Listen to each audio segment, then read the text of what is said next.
Good afternoon, everyone, and welcome to the Transportation Federal Credit Union 2024 Lunch and Learn series. Today's presentation is brought to you in partnership with GreenPath, a nationwide financial counseling and education organization focusing on improving the financial health of individuals. As the premier credit union of the transportation community, we've joined with GreenPath to expand our mission of providing quality financial education to our community and lending insight into credit management, home ownership, and money management.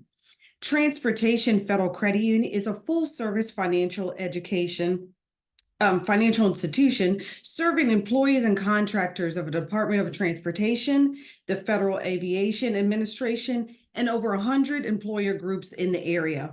We currently serve over 15,000 members in the area and welcome you to come and experience the benefits of membership as well. Now, later on in this presentation, we're going to display our contact information and answer any specific questions you may have concerning your financial needs. Please note that today's webinar is live and all phone lines have been muted. If you have questions, please feel free to type it into the question field at the right side of your menu bar there. All questions are private and they will be treated and addressed as throughout the discussion. We will be offering a free 45-minute financial coaching session with a completion of 3 webinars. For more information about that, it'll be given at the end of the presentation. Lastly, a recording of today's session will be available within the next business day on our website. Details are going to be sent to your email following the presentation. And with that, we're going to turn it over to our presenter for today, Mr. Bill Folks. Bill, how are you doing? I am doing good this afternoon. And how are you doing? Quite well. Thank you so much. We're going to turn it over to you for some great information. Thanks so much, Bill. And thank you all for having us. And as was shared, my name is Bill Folks. I am a partner experience manager with GreenPath Financial Wellness. A little bit about GreenPath. We've been around since 1961. We started as a local budgeting service for the Michigan Credit Union League, which is where we're headquartered. And we grew to become a regional consumer credit counseling service. Now we counsel in all 50 states, and our mission is empowering people to lead financially healthy lives. And we partner with over 500 credit unions across the country, including Transportation Federal Credit Union. So I want to start talking a bit about our agenda today and what we're going to be covering. Today's workshop is going to cover 10 steps to financial freedom. And financial freedom means something different for everyone. And so these 10 steps are designed to set you up to work toward whatever financial freedom means to you. Some steps may not apply to your definition of financial freedom, and that's fine. But we're going to talk about understanding your money personality, setting financial goals, creating a budget, saving and using credit wisely, and preparing to purchase a home, investing, insurance, record keeping, and the importance of reevaluating your finances regularly.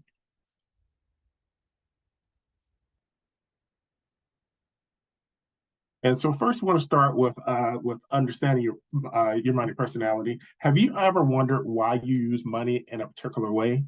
Many forces impact the development of your money personality. You make purchases to fulfill desires, and you make yourself feel a certain way.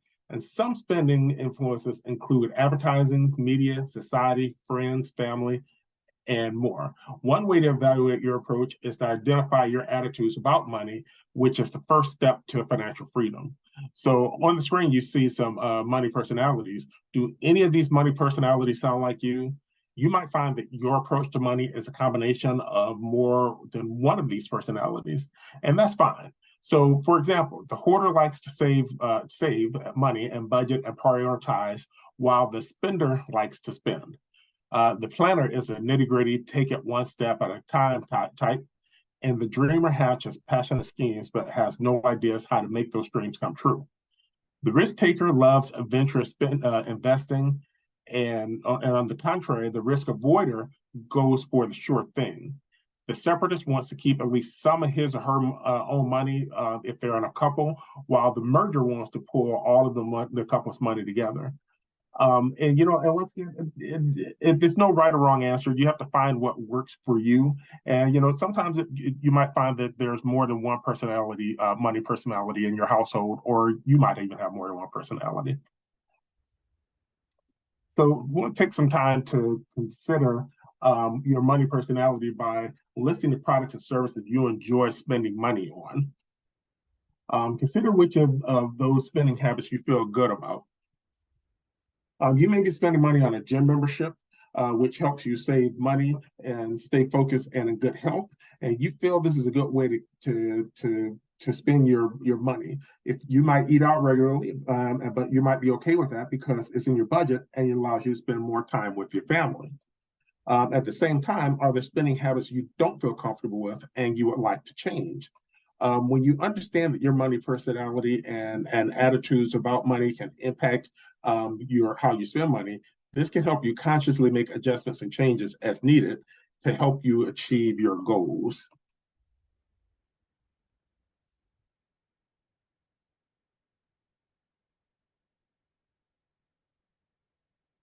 So, and that brings us to step 2. Knowing what you're working toward is going to help you determine if changes in your spending habits may be necessary to get there. The next step towards financial freedom is setting financial goals. And when you're setting goals, you want to keep the following in mind. Your goal should be, the first is to make goals specific. How much do you need to save? How long of a time frame do you have before you need the money? How many pay periods are available to save the money? So for example, you might need to save $5,000 over 2 years for a down payment to buy a house. If you get paid once each month, you will need to save $208.33 each pay period to achieve that goal. The next goal needs to be measurable so that you can monitor your progress. How are you going to do this? You want to make sure you're doing it in a way that makes sense to you. Determine whether you need to save toward your goals each pay period or each month, or maybe some other time period. Check in on your progress toward your goals regularly. Track your progress on a computer or in an app, or write it down, or by reviewing your savings account balances. Having a goal you can measure progress on is key to being able to achieve it. And finally, is your goal reasonable and realistic? You want to set yourself up to help yourself reach your goals. Don't try to save so much each pay period that you don't leave yourself sufficient money to cover your other expenses. You might have to lengthen your time frame to achieve your goal and decrease the amount you save each month in order to ensure your goal is realistic and can be reached. Your goals don't have to be written in stone, they should be written in pencil. And remember, saving is a lifelong process, and a consistent, systematic approach will pay off. Next, you want to keep in mind how that goals can be short-term, which would typically be something that you can accomplish in less than 2 years, and sometimes even less than that. An example might be taking a family vacation next summer. You can also have midterm goals or near-range goals, and that can be accomplished in 2 to 5 years, like paying for a down payment on a house or a new car. Additionally, you can set long-term goals that you'll probably be saving toward for quite a while, typically 5 years or longer. These might be saving up for a down payment for a house or enough to retire comfortably.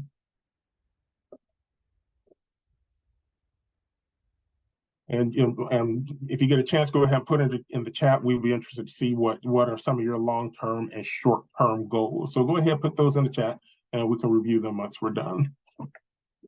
Next, you want to go ahead and create a budget. In order for your goals to be realistic and be able to reach them, you have to know how much money you have to work with. A budget is your plan to reach your goal. So step 3 is going to be discussing how to create a budget. I'd be curious to know how many of you have actually created a budget in the past or in the past 3 months. Go ahead and put that in the chat as well.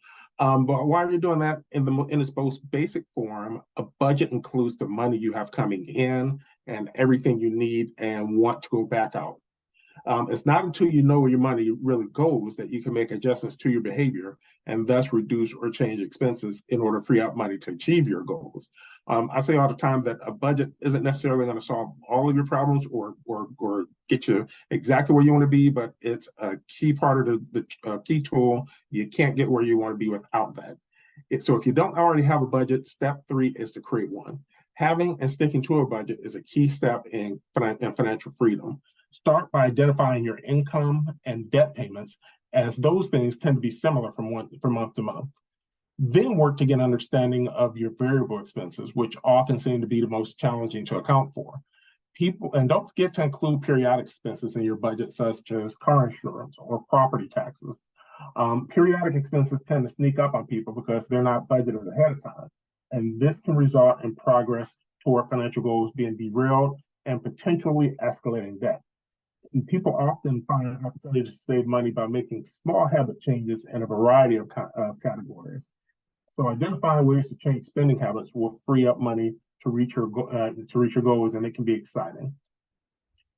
And while on the screen you see some recommended goals for a budget, and while these ranges are goals that you can set on your budget, everyone's budget can and will look a little different based on your financial situation and goals.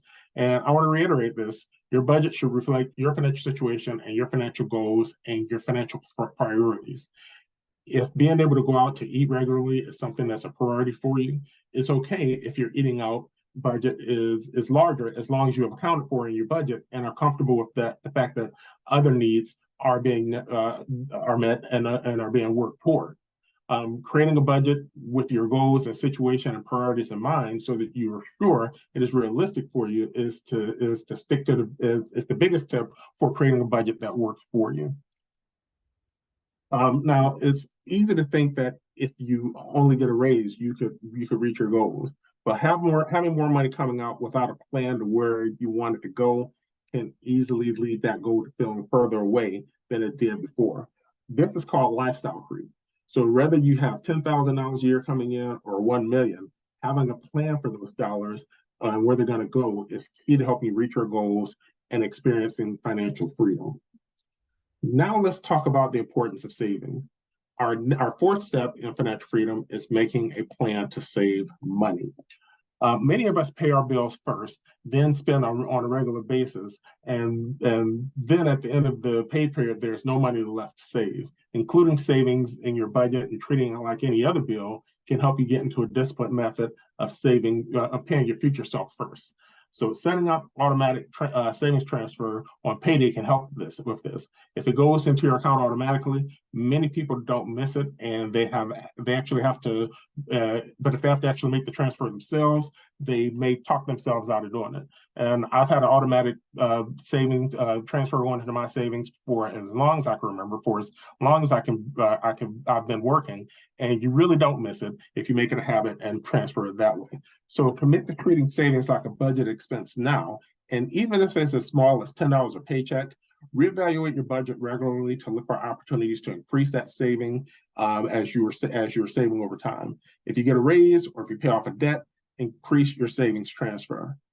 An emergency savings account is money you have tucked away for unexpected or unavoidable expenses. This may be things like an unexpected car repair, a medical or vet bill, or home appliance replacement, unexpected travel for a family emergency, or etc. And having money in a separate savings account for these unexpected emergencies help you avoid having to turn to credit cards when these expenses arise. And you notice I said when, not if, because for just about everybody I know, sooner or later something unexpected is going to happen. Keeping your emergency savings account separate from other savings ensures you have money dedicated to these unexpected expenses while also working toward other savings goals separately. Clearly define with those you share finances with what an emergency truly is, and commit to only touching those funds in those situations. We mentioned periodic expenses before when talking about budgets. These may be things like regular car maintenance, holidays, birthdays, anniversaries, insurance, vacations, and other expenses you know you're going to have from time to time, but not every single month. Sinking funds are designed to help you be financially prepared for these unexpected expenses so you don't find yourself caught off guard when they arrive. So estimate how much money you're going to spend in the following year in each category and divide those numbers by 12 to determine the amount to save for each anticipated periodic expense. This helps you treat periodic expenses as monthly expenses in your budget. You can even take it one step further and divide each expense by the number of pay periods per year. So if you get paid every other week, that's 26 paychecks per year. If you anticipate spending $1,000 during the holiday season, divide this by 26 pay period, and you'd be saving $38.50 per paycheck in your holiday spending fund, and that's going to ensure you're going to have the $1,000 available when the holiday season rolls around each year. And this being January, this would be a perfect time to set up something like that if that's something you were looking to do. Consider either setting up a separate savings account for each sinking fund to ensure you're using this money for intended purposes. And also be sure to consider opening a special purpose account with Transportation FCU. You can open your account with as little as $5. And if you're interested in higher dividends for your savings, you can open a share certificate with various amounts of terms. You can also have a share certificate if you want higher dividends than a savings account. So we've talked about budgeting and savings, but occasionally there may be a purchase you need to make that is larger than the cash you have on hand to cover. This is when accessing credit can come into play. And step 5 is using credit wisely when these situations arise. So credit, the definition of credit is that it's a tool that can be used to help you purchase expensive items without having to save for years and years and to pay them off and pay them off outright. It can be used to manage your budget and track your spending. However, if not used responsibly, credit can get out of control and create many hurdles you will need to overcome. Credit is not extra money that you can access without having a solid plan to repay that amount that you borrow. My mother once told me years ago that credit's not free money. Of course, you got to pay it back, and it doesn't always hit you when you're younger, but it's probably one of the wisest things my mother ever said to me. So as we discussed earlier, knowing your money personality, if you are a spender or risk taker, you may want to avoid carrying credit cards to avoid impulse spending. Create some clear guidelines you use and develop an accountability system to stick with those guidelines. And like we discussed in step 4, make sure you have savings built into your budget for emergencies and periodic expenses. Having some funds saved for these situations will make it easier to use credit wisely. Avoid using credit to charge unnecessary items if possible. And if you need to charge for an unexpected expense, prioritize paying it off as soon as possible. And to maintain a good credit score, keeping your credit card balances under 30% of the credit limit is recommended. If you max out your credit cards, your credit score will likely drop. Also, late payments can have a quick and significant negative impact on your credit score. So if you're concerned you're not going to be able to pay off a bill on time, reach out to the creditor or a nonprofit counseling agency like GreenPath to explore your options. And the sooner, the better, because creditors can't help you if they don't know what's going on. And finally, be sure to check your credit report regularly for accuracy. You're entitled to one free copy of your credit report each year from each of the 3 credit bureaus. And you can do that at annualcreditreport.com. And how you do that is going to be up to you. Some people like to do them all at once. I like to start off in January because it's the beginning of the year, plus my birthday's in January. So right around my birthday, which is next week, I'll pull one, and then around March or April, I'll pull another, and then around July or September, I'll pull the third, and that way I always know that I have one of the free ones available. Next, we want to talk about buying a home. And buying a home is typically going to be the largest purchase experience most people are ever going to make. So if buying a home is part of your financial goals, making sure you're prepared for this massive purchase is going to be step number 6. So mortgage lenders don't look at all of your expenses when pre-approving you for a certain mortgage type. Before talking to a mortgage lender, evaluate your budget closely and determine what you feel is a comfortable spending. Do you anticipate any changes to your income or expenses in the next few years? If so, let the potential lender know both the overall purchase price and monthly payment ranges you are comfortable with and work with those numbers. You may hear a lot about down payments, but buying a home can involve a variety of additional upfront costs that are important to be aware of and be prepared for. There are a great many programs specifically for first-time home buyers that can help alleviate some of the upfront costs. So be sure to research home buyer programs in your area, especially if you're buying a first home or haven't bought a home in at least 3 years. Not only will you typically have a cost associated with the actual purchase of the home, but you will need to make sure you have emergency savings for anything that goes wrong once you're a homeowner, since you are now responsible for covering those things. Many people also typically want to purchase new furniture or decor to make their new home their own. So having money tucked away can help you avoid going further into debt as a new homeowner. Most lenders prefer you stick to no more than 28% of your gross monthly income, and that's going to be before deductions, on principal, interest, taxes, and insurance for your new mortgage payment. Add this anticipated payment to your other monthly debts, and typically they don't want you exceeding 36% of your gross income. These calculators are known as your debt-to-income ratio. And in addition to your credit score, the debt-to-income ratio is weighted heavily on a mortgage lender's decision. And to reiterate, this ratio doesn't consider other expenses that you might have outside of debt payments. You may have additional large expenses like childcare, which is imperative for you, which is why it's imperative for you to know what your payments going to be and what your overall budget can support. And regardless of how much a lender says you can afford to pay, because they're not typically looking at your entire picture, you want to make sure that you know what you can afford to pay, not necessarily what the lender says. Next, we want to talk about investing for your future. And it's easy to think that retirement is forever away. And the younger you are, the easier that is to think that way. And that you might think you have plenty of time before you need to start thinking about and planning for retirement. However, the sooner you start investing for your future, the better it is, which brings us to step 7. Once you have a place to live, a budget that works for you, money tucked away for emergencies, and your monthly debt payments are comfortable level, building an nest egg for your future can begin or even continue at an increased rate. And please know that what we're sharing here is for general information purpose only. I can't give legal advice or investment advice, so please consult an investment professional should you like to get more information on investments that are best for you. But when it comes to investments, the higher risk options usually means higher return, but you can also have bigger losses. This is another example of how knowing your money personality can help you make decisions. Are you a risk taker or are you risk adverse? This can directly impact the investment decisions you make. To outline a few options in general, investing in stocks mean that you own a piece of the company that you buy stock in. It is important to seek professional advice as stock investing has many pros and cons. Bonds are issued by governments or corporations when they want to raise money. You buy a bond which will have an end date when the principal of the loan is due, and there will be terms for the interest payments made by the borrower to you, which is the lender in this situation. Mutual funds let you pool your money with other investments to buy stocks, bonds, and other investments. 401ks and 403bs are retirement saving plans offered by employers for their employees. For government employees, the 401k equivalent is the Thrift Savings Plan, or TSP. The money saved in these plans is before taxes, and the investment grows tax-free.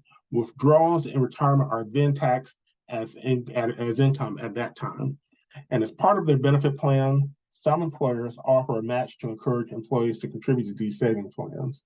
Since this employer match is essentially free money for your future, prioritize making room in your budget to contribute enough to receive the full match each year to maximize this benefit.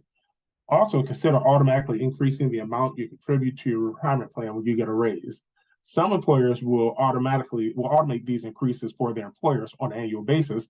GreenPath does that. You have to opt out of that instead of opting in. So it's an automatic increase for your retirement plan. And know that there are limits on how much the government allows us to contribute to our retirement funds. And these can change each year, so check out annual limits.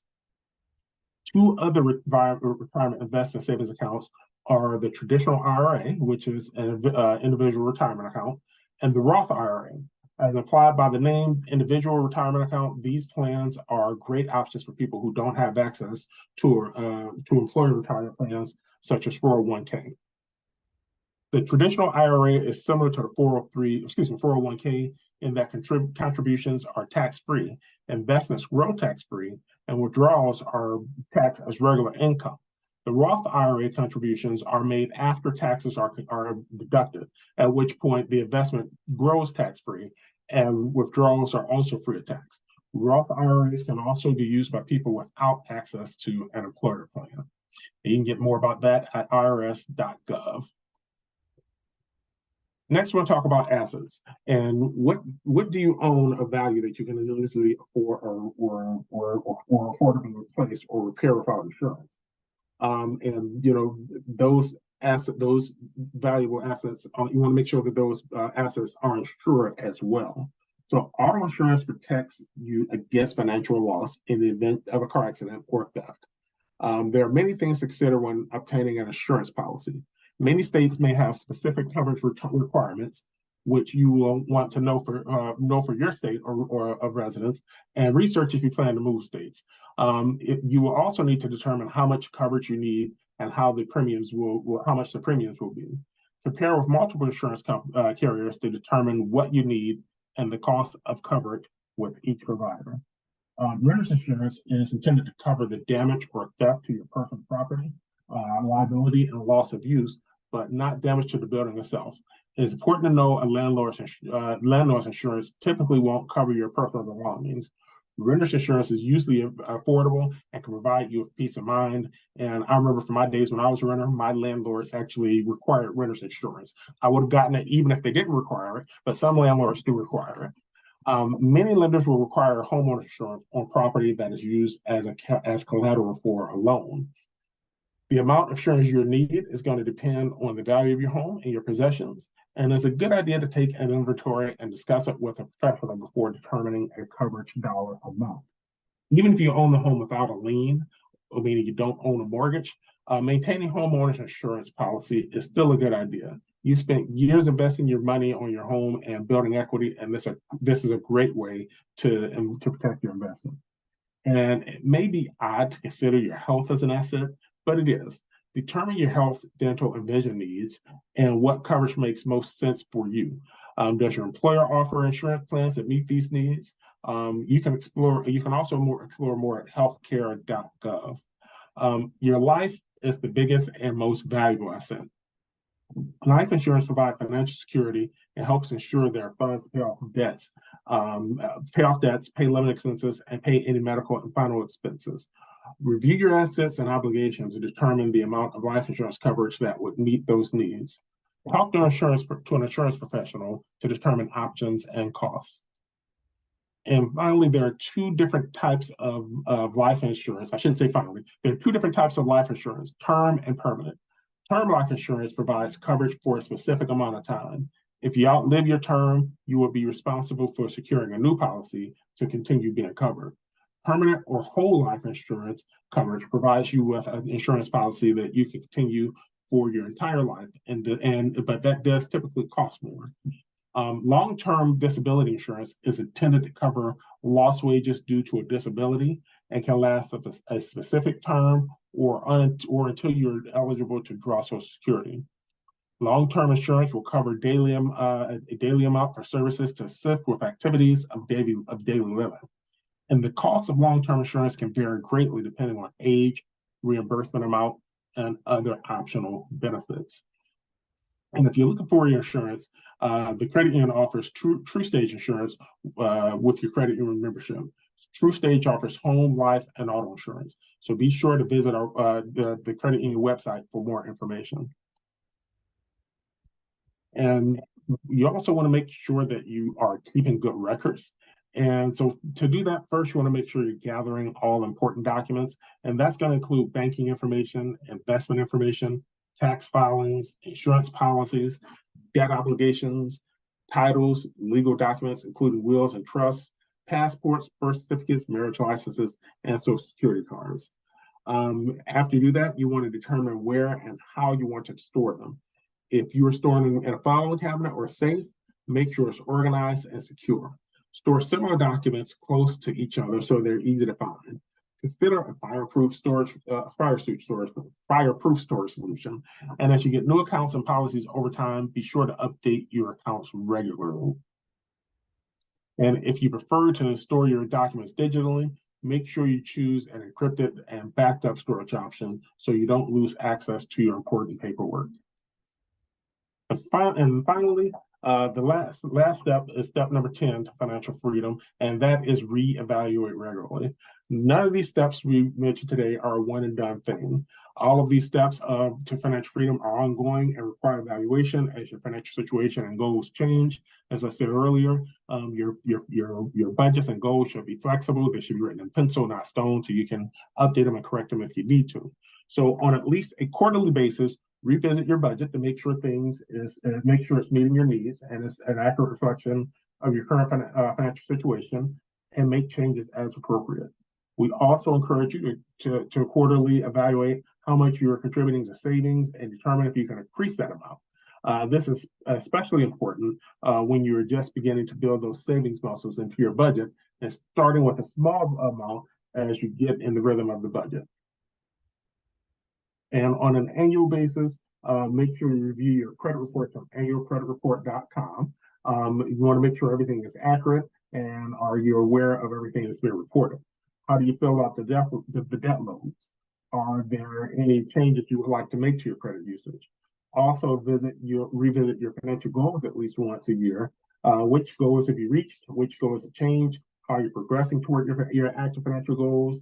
Are there any changes to make in your budget and spending habits to ensure that you're on track to reach your goals and account for new goals? Also, taking a look at your investments each year is another great habit to get into. Are you in a spot where you can increase the amount that you're investing? How is your current portfolio performing? How do you feel about that performance? Is it time to consider any changes to your investment portfolio? It's also a good idea to shop around for insurance policies that might better suit your needs or save you money on an annual basis. So you want to make sure you're not just staying with the same insurance company because you're comfortable with it. You want to make sure that you're reviewing your insurance to make sure you're getting not only the best price, but it's also meeting your needs. And finally, whether you store your records physically or digitally, go through your records at least once a year to make sure they remain organized and up to date. Consider which records you may be able to dispose of. And as a member of Transportation Federal Credit Union, you have access to GreenPath Financial Wellness. We are one of the largest and most respected credit counseling agencies in the nation, and we work to empower you to eliminate financial stress, get out of debt, increase savings, and achieve your financial goals. If you want advice, you can speak to a financial wellness expert or learn more on our website, greenpath.org. Okay, thank you so much, Bill, for that great information on just getting us, in gear and planning up for 2024. Again, I'd like to thank everyone for attending today's educational webinar. If you'd like to learn more about Transportation Federal Credit Union, or you'd like to speak to a member service representative, please contact us using the information on your screen. Again, we'd like to thank Bill from GreenPath and for their support today and helping us with this webinar. If you'd like to schedule your 45-minute financial coaching session, you could contact them at 877-337-3399. Again, thank you, everyone. A recording of today's presentation will be available via your email and also on our website following this recording. Right now, we're going to jump into our question and answer session right now and see if anyone had questions. We do have one question here. Can we talk a little bit about credit and what is an average credit score? Yeah, so what's considered an average credit score is really going to depend on who's looking at it. It's very opinion based. So one person might look at, say, 720 credit score and say, okay, that's a good score, and some people call it fair or average. Whereas other creditors or other people might look at a score at, say, between 6 and 650 and consider that average. Generally speaking, anything between, if I remember correctly, anything between like 650 to 750 is considered fair or average. Generally, anything higher than that 750 is considered good, and anything over 8 is considered excellent. Okay, thank you so much, Bill. Also, we have another question about what documents should be stored again. We were talking about the duration of documents and the documents that need to be stored.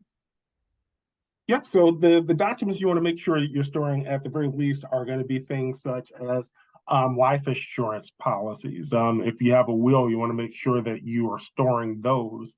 If you have, I just recently had an issue with my personal computer where I couldn't access it because I needed something like a BitLocker thing from Microsoft. It's a long story. I'm not going to go into it, but that's something you need stored. So anything that you need to access your personal information or access your benefits, you want to make sure that you have those things saved. Also, things like passports and things like birth certificates, sometimes death certificates for loved ones, you might want to have those stored. I have death certificates for both of my parents saved in my safe here at home because, I don't need them very often, but occasionally, for whatever reason, especially right after my parents passed, I had to present death certificates for certain things. So you want to make sure you keep those things saved. And some things you save may have a limit to how long you need to save them, or suggested limits. So for instance, tax forms, typically you don't need to save those much longer than 3 years. I saved mine for 7 years just to be on the safe side. But it's a good idea to find out how long you need to save certain things, and if you need to save certain things permanently, or you can dispose of them after a while. That's great. Thank you. All right, we have room for one more question here. Do you have a great template to use to start, I guess, the budgeting journey itself? Yes, as a matter of fact, on our website, greenpath.org, greenpath.com, there is a budgeting website on our education tab. So if you go there, go to the education tab, you can download a budgeting website. Excuse me, a budgeting form, I mean. Okay. All right. All right. Thank you so much, everyone, for your questions. If you have additional questions that you'd like to ask of Bill and his team at GreenPath, you could reach out and contact them, or you could contact Transportation Federal Credit Union using the information on the screen. Thank you once again for joining, and have an awesome day. Thank you. Goodbye. Thank you, everyone. Thanks, Bill. Goodbye. Goodbye.